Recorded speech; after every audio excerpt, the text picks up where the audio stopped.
My name is Trisha, my husband Brett, and I have been married for 3 years.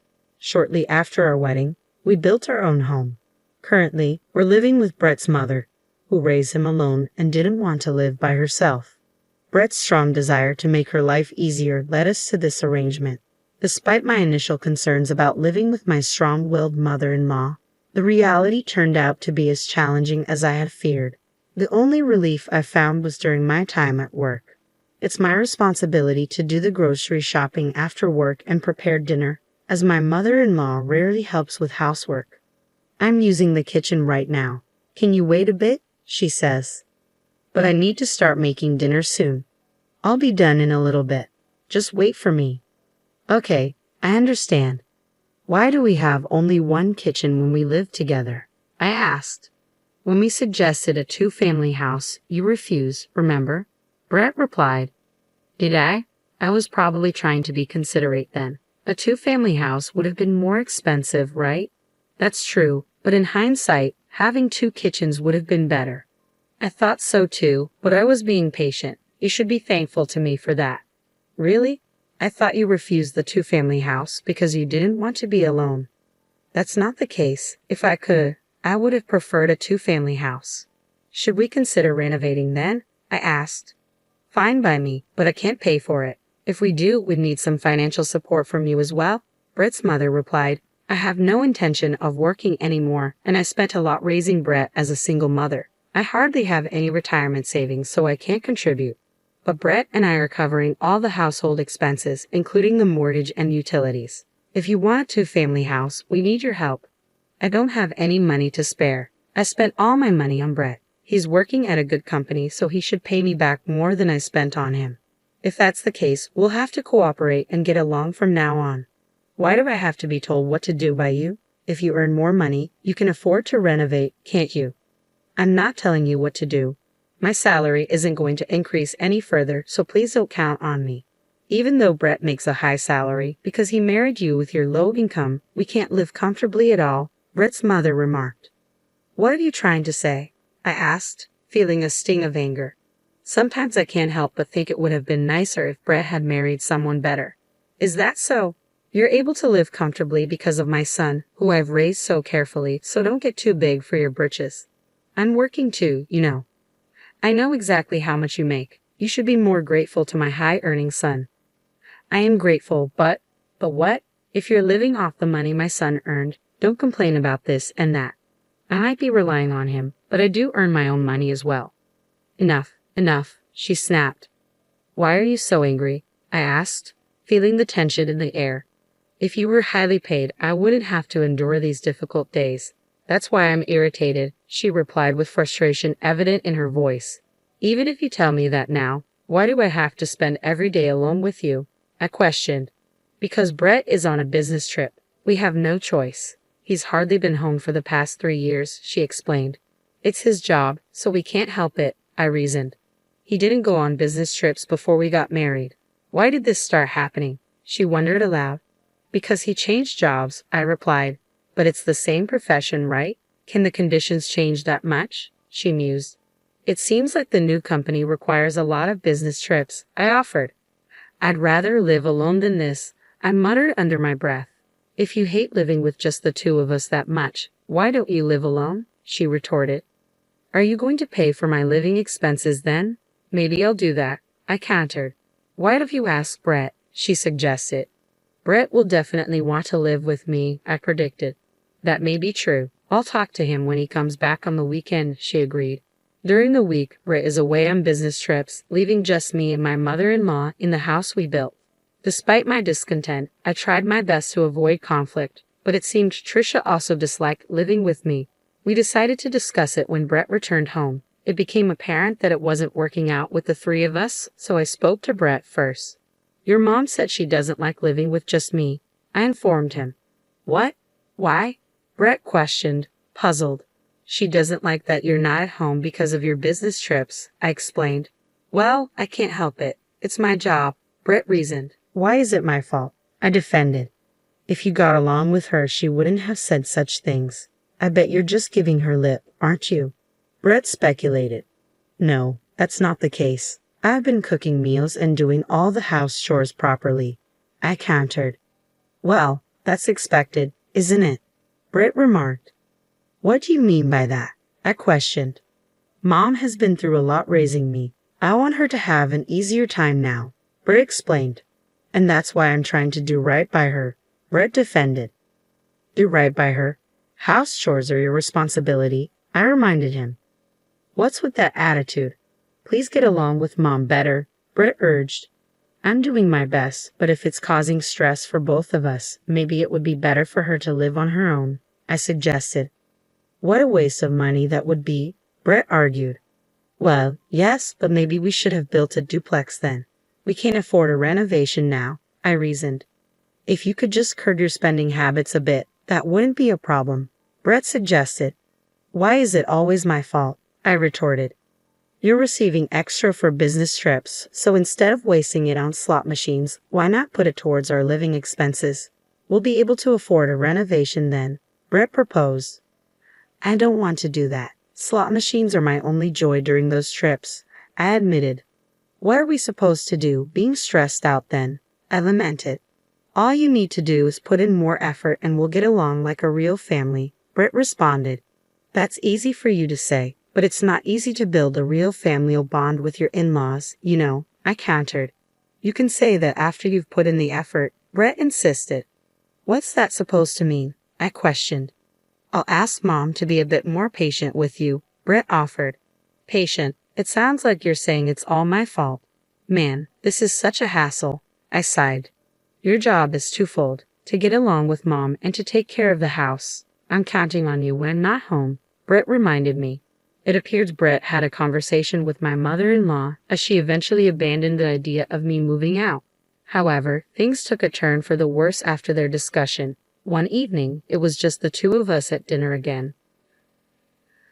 Don't want this. It tastes bad, she complained. What's wrong? You've been very picky lately, I observed. Brett told me something, she said. What was it? I inquired. He said that I should get along better with you, she confessed. I see, I responded. He told me that I should speak my mind and not hold back, she continued. Is that so? I mused, sensing there was more to her words. He said that if I lived as if you were my own daughter, my stress would disappear, so I decided to stop holding back. Even if I didn't want to eat something, I had been eating it anyway, but I decided to stop that too, my mother-in-law explained. So that's what it was, I muttered, trying to comprehend her sudden change in behavior. From that day forward, my mother-in-law became increasingly selfish, adding to my stress. Whenever I tried to discuss it with Brett, he would dismiss my concerns, insisting I wasn't trying hard enough and offering no assistance. I reached my breaking point. By the way, did you clean the bathroom yesterday? She asked. Yes, I did, I replied. You left it dirty, she accused as she emerged from the bath, triggering my boiling anger. I'm sick and tired of being nagged about these little things every single day, I exclaimed in frustration. Huh? Brett told me to treat you like my real daughter, so that's what I'm doing, my mother-in-law defended. Real daughter? I don't remember becoming your daughter. What's with that attitude? I think you're mistaking me for a servant, not a daughter, I retorted. Well, now that you mention it, you do seem like a servant, she remarked. I'm not your servant, I insisted. Then why don't you leave? She challenged. That's what I should be saying. What? Do you really plan on kicking me out even though you don't contribute to living expenses? I fired back. Of course, Brett is the head of the household, she asserted. But I'm Brett's wife, I reminded her.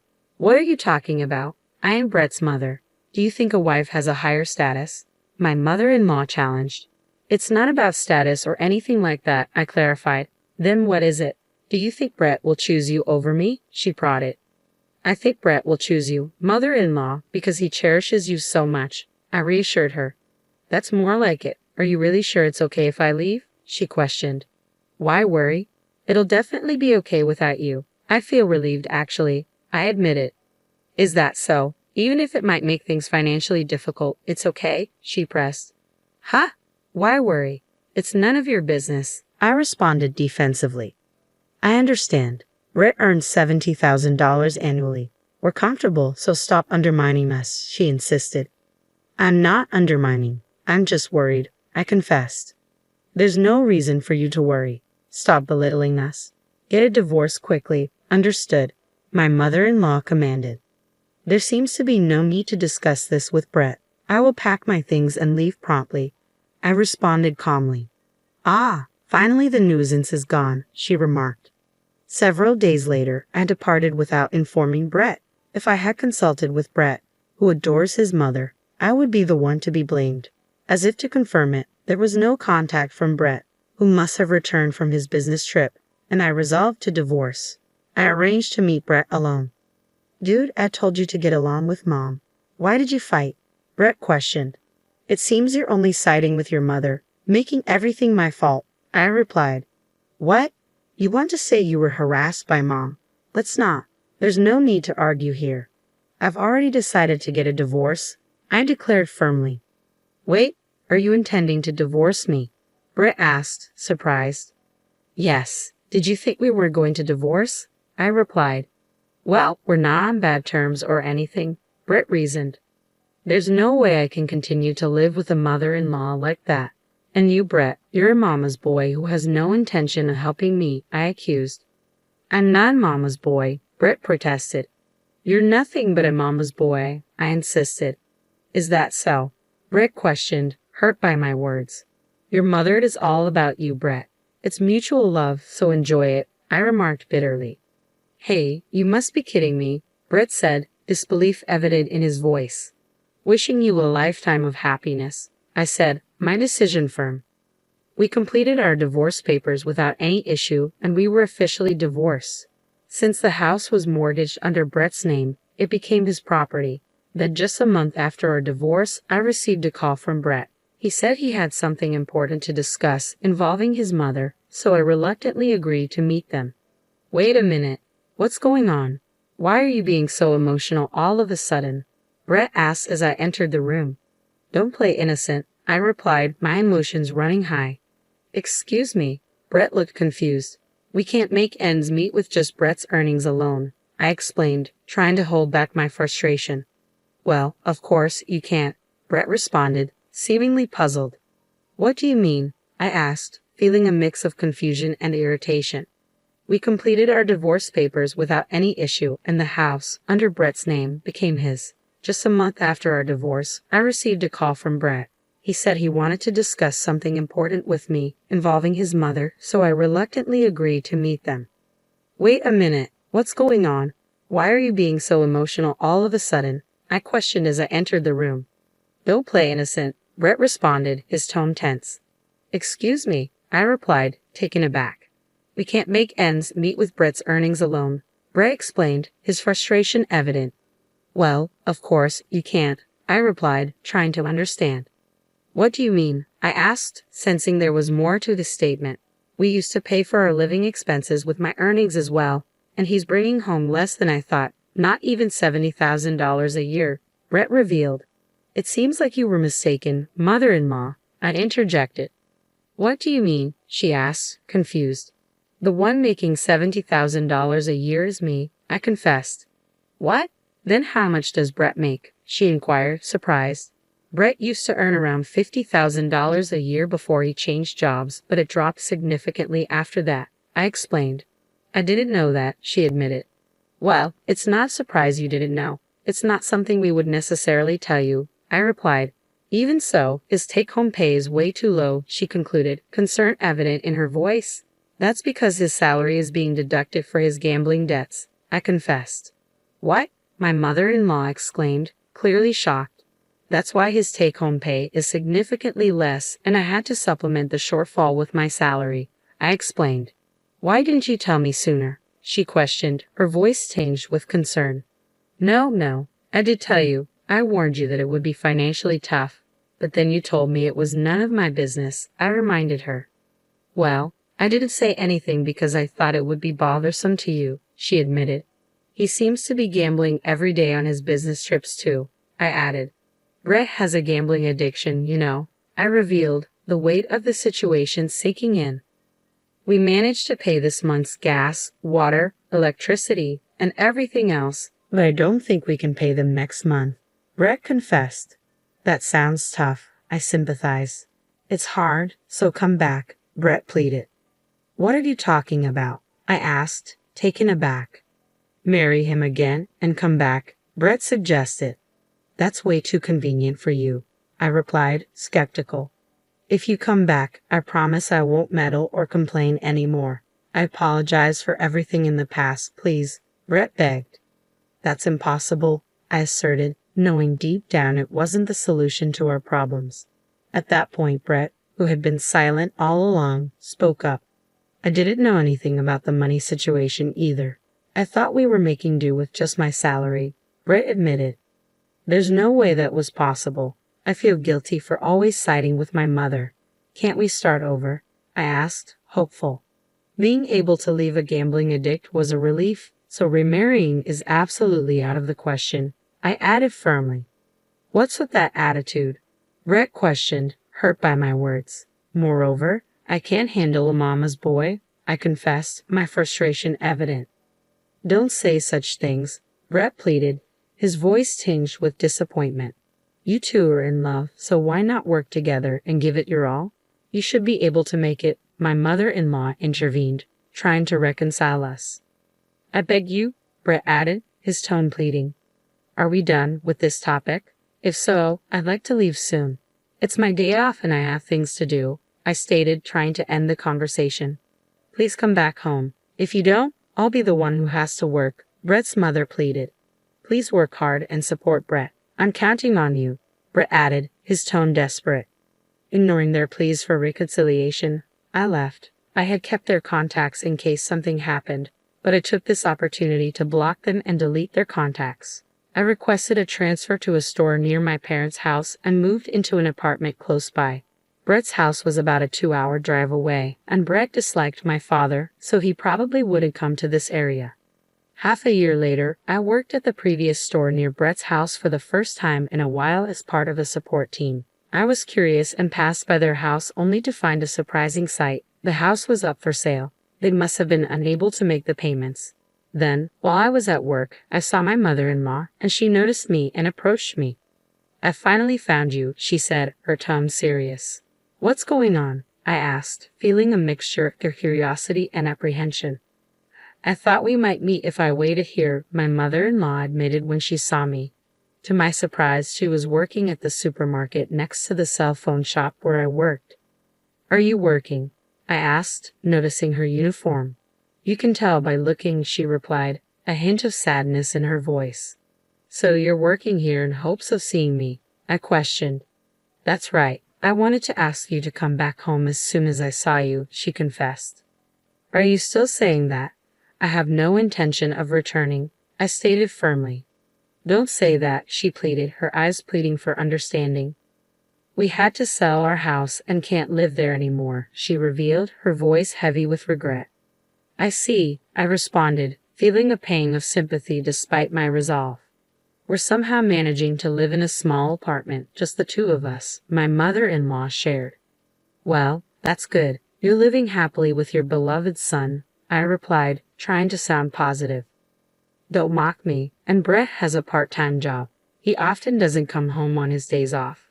We barely have any time to talk, she lamented. Is that so? Brett must be having a hard time, I sympathized. I didn't want to work anymore, but look at me now, she sighed. You're having a tough time too, but please continue to support Brett, I encouraged. I can't do it. Please, won't you consider reconciling? She pleaded. Stop being so persistent. I've told you it's impossible, I replied, my tone firm. Don't say that, please, she begged, her voice trembling. I have to get back to work. I don't have time to engage in pointless conversations, I stated, trying to end the discussion. It's not pointless for me, she whispered, her eyes filled with sadness. It's a pointless conversation. I wish you and Brett a long and happy life together, I declared, attempting to end the discussion. Wait a minute, my mother-in-law pleaded, desperation evident in her voice. Apparently, the two of them who sold the house are now living in a small apartment. As far as I know, they still have 2 years left to repay their gambling debt, so they'll probably live hand to mouth until then. I hope they can work together and overcome this. As for me, I'm doing my job every day with energy and enjoyment. Things have been going well for me since the divorce. Good things come in bunches, and I'm grateful to be dating a wonderful man right now. I want to be happy next time.